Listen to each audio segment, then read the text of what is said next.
Hello and welcome back to the BookTube channel, Jack in the Book Stack, where I talk about a wide variety of book genres and the bookish lifestyle.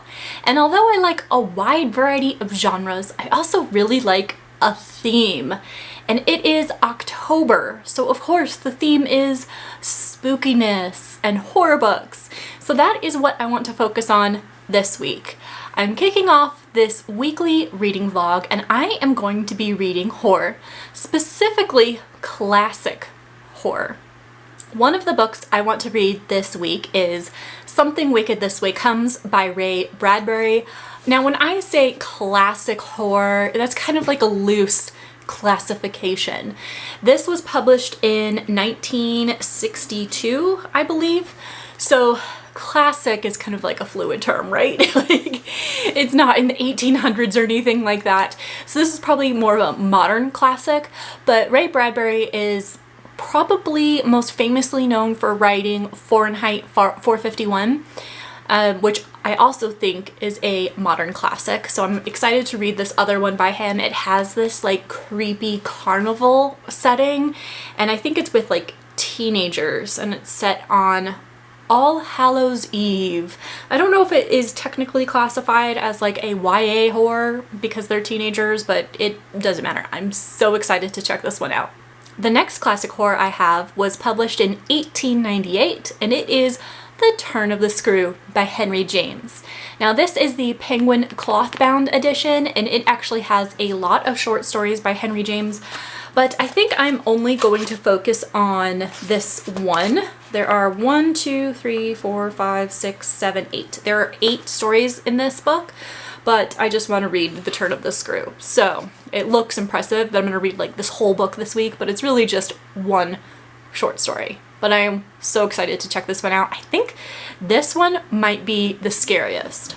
The final classic horror that I want to read was published in 1843, and it is a collection by Edgar Allan Poe. Now the one I always have in mind is A Telltale Heart. I have read it before, but it was like a long time ago when I was a kid. And so I expect this one to be the creepiest. I expect it to be more psychological. So we'll find out. Now I'll definitely start it this week. I don't know if I will complete the whole thing. There are a lot of short stories. I was hoping there'd be 31 and then I could read like one a day through the month of October, but there is a lot more. And this edition is pretty cool because it's broken into themes. So there is a grouping of short stories for death and resurrection, fear and obsession, tales of murder, adventures of sea and sky, and humor and satire. So I love how that's categorized. So I at least want to read A Telltale Heart in this reading vlog, but also a ton of the other ones because I'd like to complete this book in October. So these are the 3 books that I want to dip my toes into this week. I have some other spooky things going on because I love this time of year. I love spooky movies. I love cooking cozy food. I like the weather cooling down. I mean, finally, I think we're gonna see a break in the weather. It looks like in the forecast we might be out of the triple digits here in Phoenix, Arizona. A bookworm can dream, right? But cozy weather. I want fire pits outside. I want to set my fires inside. That likely won't happen in October, but hey, it's coming soon. So super excited to do all the fall things. So I guess without further ado, let's just get into the horror vlog. First and foremost, I want to kick off my aesthetic for October. So here is the wallpaper I used for my iPad for September. I went with a mauve and green color scheme. But time to make this a little more spooky. This is the collage I put together in Canva. I am going for like a white and orange color scheme. So I want to go ahead and make this my wallpaper. I have to size it. Set for my lock screen. There she is. I love this. This is all the vibes. And even though it isn't exactly orange and white, I think I want to use this one for my unlocked screen.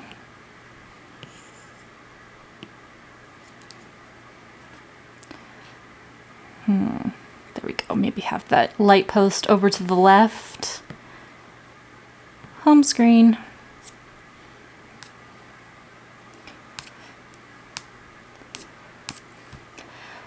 Perfect. I think that looks great and makes me extra ready for October. My favorite part of starting a new month is resetting my bookshelves. So this is what I had for September. I did black and red, and I tried to focus on horror books. I think now what I'm going to do is I'm going to keep a lot of the black books, but I think I want to emphasize red and orange. So like red and orange for fall, and then black for spooky. And they're not all horror books. I actually have some romance in here, some contemporary romance, which, hey, maybe you're super scared of commitment and then romance books are horrifying to you. Who knows? I'm not here to judge. But I'm gonna go ahead and revamp this and just kind of play with it a little bit and see what I can come up with.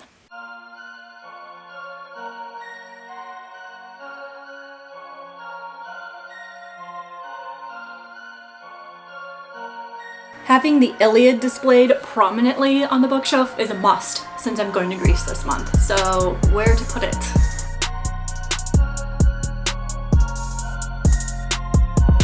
Jane Eyre is gothic. That kind of goes with October, right? Okay, I think that turned out pretty cute.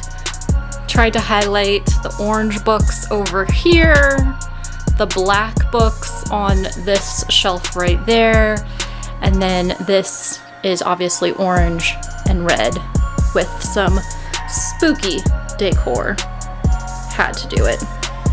And this is what I mean. Not all these books are horror books. They're just orange. That one is definitely a trip. Hi, guy. This guy is going to be the background of all my work video conferences, so hopefully my coworkers get a kick out of that.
It's Tuesday afternoon, I'm just logging off from work, and I thought this was a great time to do a reading update because last night I finished Something Wicked This Way Comes, and it did not turn out as I expected.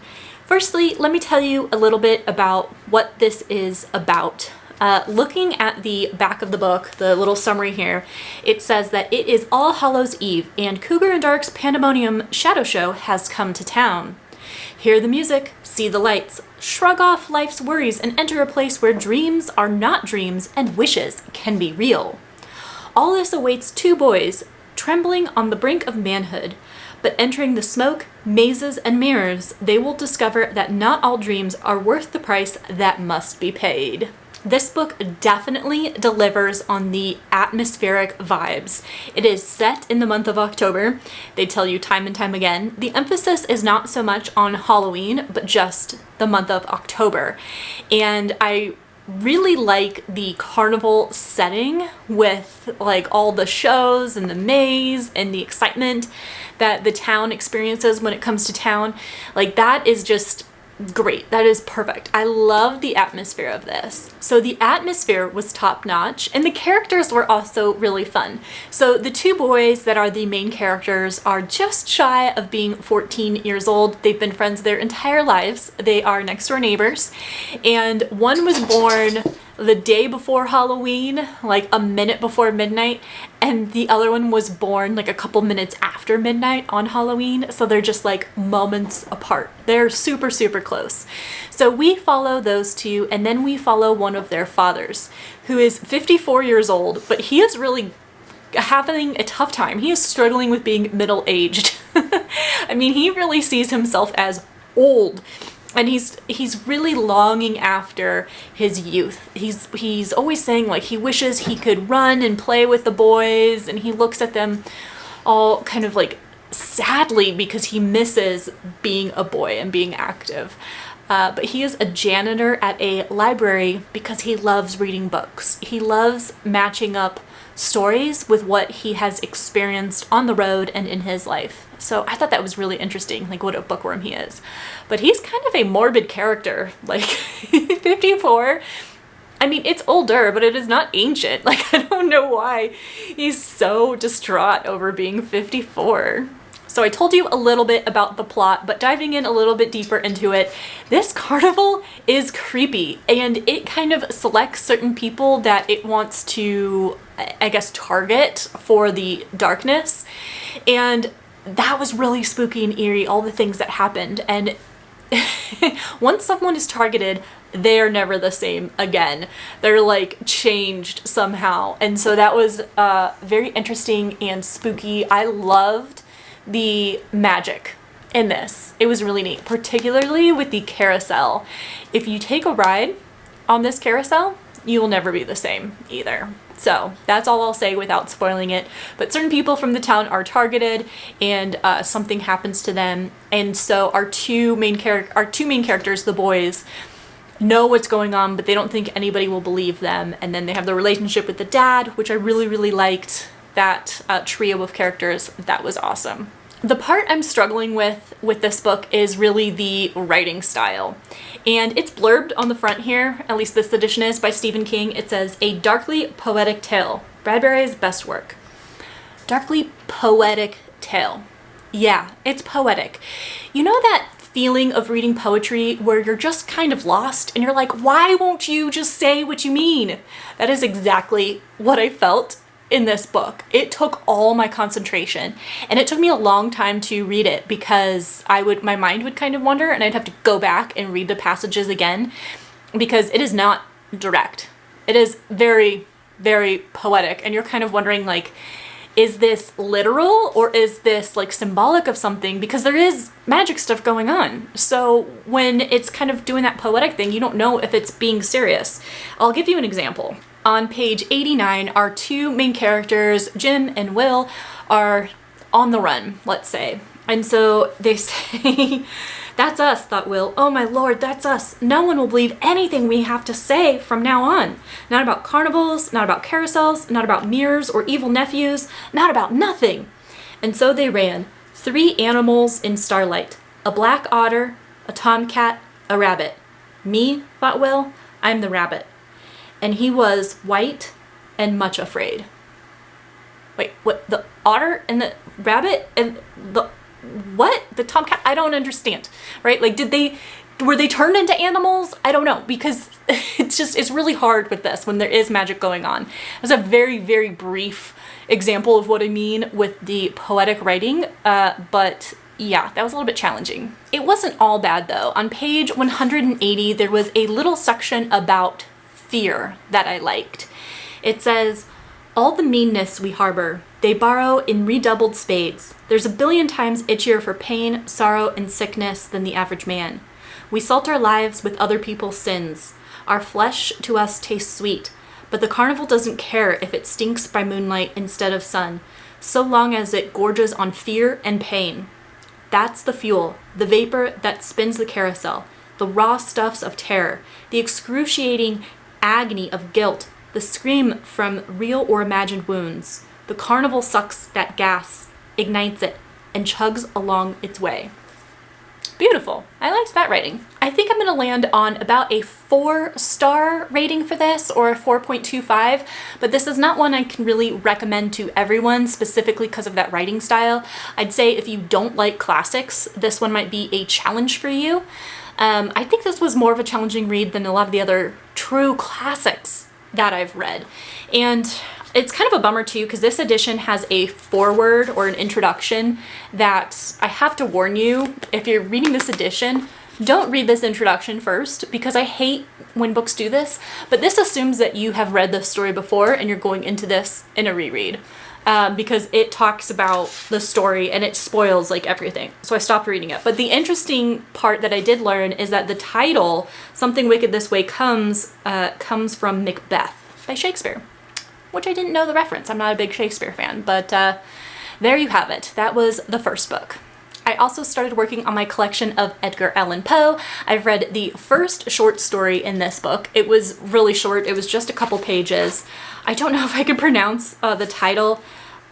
Metzengerstein was the name of it. It was super short, like 6 pages. Not bad, but it was very spooky. This one is about this young man, I think he's like 18 or 19, and he inherits his family's fortune and estate and all that. And there's a rival family. The head of that family is older, doesn't have an heir yet. He is obsessed with his horses. And one day there is a fire that claims his life as he's trying to like save his horses. Now our young heir is very snobby and snarky and like, oh, sucks for him. And he actually finds a lost horse that he assumes is from this like rival estate, and he becomes obsessed with this horse. And that obsession actually takes a dark turn. So that was an interesting story. I think this is one of Poe's earlier works. I don't know if this goes in chronological order, but it was interesting and engaging, and I think it was honestly the right length for me, but very atmospheric. So I like that dark, evil, gothic vibe. I'm excited to keep reading in this. So I'll probably do, I think maybe this one tonight, and then I'll wait a little bit for Turn the Screw. Maybe I'll pick this one up tomorrow. I'm just gonna go with the flow. We're just gonna roll with it.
The week is finally over. I am here to report on the classic horror books that I finished reading this week. Since last checking in with you, I read The Turn of the Screw by Henry James. Now, that is just a short story. It's about 150 pages of this entire edition. There are some other stories in here, but I only wanted to read the one, for now, at least. And it was good. So this is a ghost story. It is about a young woman who is going to be the governess to two young children at Bly, like this estate, this isolated estate, and the two children are adorable. They're beautiful, they're charming, and she thinks, you know, what could go wrong? And it starts off a little bit creepy because the prior governess died. So she's like, well, damn, that's unfortunate. But hey, I got a sweet gig now. Until she starts seeing some mysterious figures randomly throughout the property. And she mentions it to one of the servants that is her friend at the estate. And she's like, it sounds like you're describing the old governess. And for the female, and then there's this other image of a man that she's seeing, and that seems like the valet, the previous valet to the master, and that's who you're describing. And so she's super freaked out. She's debating if she should write to the master of the house, but upon getting this job, he said, don't bother me. I don't want to deal with any drama. You deal with it. So she's hesitant to do that and lose her job. She's really worried about the kids. But then she realizes that the kids actually can see and interact with these ghosts, but they're acting like they can't. So the kids start getting really, really creepy, and the story goes from there. So I was predicting this would be the scariest of the stories that I read this week, and it kind of was, because the ghosts are really scary. Ghost stories are really scary and creepy, and I don't know, young kids are really creepy. Maybe I'm just scared of commitment in children, but those are some creepy factors. However, the writing style of this was so difficult for me, and I like reading classics, but this is one that I couldn't really jive with the writing style. So that's really unfortunate. I found myself rereading certain passages. It really took a lot of my brain power to stay focused on it and understand what was going on. So I couldn't really connect with the horrifying aspects all that much. Throughout the week, I also read some Edgar Allan Poe. So since last checking in with you, I read the poem The Raven, and I read A Telltale Heart, and I was going to read The Fall of the House of Usher. I started to, but kind of similar to what I've said with the other books, the writing style was just really difficult for me. I think Poe is the most atmospheric of the books that I read this week, for sure. I love the creepy descriptions of the settings that we're in, so definitely it wins the award for that. But still, the writing style was just difficult for me. And with short story format too, you don't have a whole lot of time to build this anticipation of the horror, which is something I think I needed. So I thought this would be the most psychological. I don't know if I would say that. I actually think the most psychological creepy would go to Something Wicked This Way Comes. This one is the most atmospheric. I would love to tell you more about what these short stories are about, but honestly, since they're just a couple pages long, I can't really do that without spoiling anything. A Telltale Heart is my favorite of what I read, and all I can really say is it's about this man who wants to kill the older man that he lives with and what his guilt of this whole situation does to him. That's all I can really say. I can't even tell you more about it. So during this week, I read 3 books, or tried to experience 3 classic horror books, and what I came to the realization of is I wasn't really in the mood for classics this week. I'm in the mood to read, but not these books. So I don't know. It is what it is. They were good, but again, just really difficult for me to focus on them this week, so my mind wasn't in the game. But if I had to pick a favorite, I would definitely say Something Wicked This Way Comes, because I just liked the overall story. I liked the horror elements that happened here. I liked the resolution, I liked the characters, so that was really good. This one probably had some pretty strong spooky elements with the ghosts and the kids, and I like the isolated estate aspect. But again, that writing style. And then Poe, extremely atmospheric, and honestly it was beautiful, like in the writing. Again, I just don't think this is the week for me. So since I didn't make a dent with these stories, I'm not going to count this as read. I'm probably just going to take it off my GoodReads for now, and I'll pick it up at a later date because I do want to read more Poe and find out which of his stories are my favorite. I'd have to say at this point it's still A Telltale Heart. But it was still a fantastic week because I think I did a lot of really spooky Halloween, October, fall themed things. So thank you so much for hanging out with me in this reading vlog. Happy reading. I will see you in the next video.